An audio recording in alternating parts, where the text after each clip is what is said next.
Yeah, it's a big endeavor, but it really started with this project when we were little, like 12 and 13. We realized that, we couldn't drive, we didn't have jobs, but we were farm kids and we did know how to raise meat. And that was when our community had just become a food desert, and we realized that that was how we could help. And since then, it's kind of evolved into this bigger idea of, I want to do this at a global level too. The core group has consistently been my friend Pearl and I, who are really the powerhouse of this project, getting the boots on the ground, getting everything, making it happen. In addition to that, we've involved about 200 students in the community, or 200 is a total of students we've taught, 100 directly through this community who, raise animals, come to distributions, different things like that to keep the project moving. There are always challenges that come with any project, whether it be, we're always looking for funding. That is super important. That is the only way we're able to do what we do. We run into, oh my goodness, I forgot, can you go pick such and such up? Thank goodness Pearl and I work very, very well together because we're sort of polar opposites. My strengths are her weaknesses, her strengths are my weaknesses, and it works out very well that way. But there are always challenges that, thank goodness, we've been able to overcome. We do a lot of grant writing. Most recently, our most recent donors have been Dairy Farmers of America, the Sodexo Stop Hunger Foundation, National FFA, the National FFA Foundation, and the Robert Wood Johnson Foundation. We do, a lot of grant writing, a lot of going around to community organizations, asking for funding for specific pieces of the project.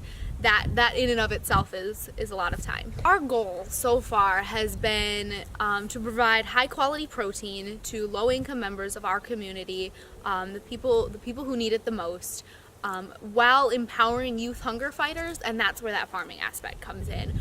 Our goal is to empower them to see that they can make a difference, and that's where they're raising the chickens, the pigs, the cows, whatever it is, to make a difference in their community. And of course we can't, we do know some kids who are dairy farmers, but we can't, pasteurize the milk and those types of things. So that's why we buy milk and things like that. But yeah, our focus is definitely on the farming aspect because that's something that we as youth can make a difference through doing. Where a lot of the funding through Dairy Farmers of America came in, we started out with just a simple letter to local dairy farmers. Hey, milk is a great source of high quality protein and calcium. Can we have some money to do that? And of course they individually said yes, and then they said, you know what, we're going to take this to our larger association, and they were able to donate that way. So the farmers have absolutely been very supportive, not only through donations of funds, but also cull animals and things like that we're able to turn into high quality meat. So we work with, mostly we've worked with Revive Ministries in Cass City. They do monthly distributions. I believe it's second Saturdays of every month, 9 a.m.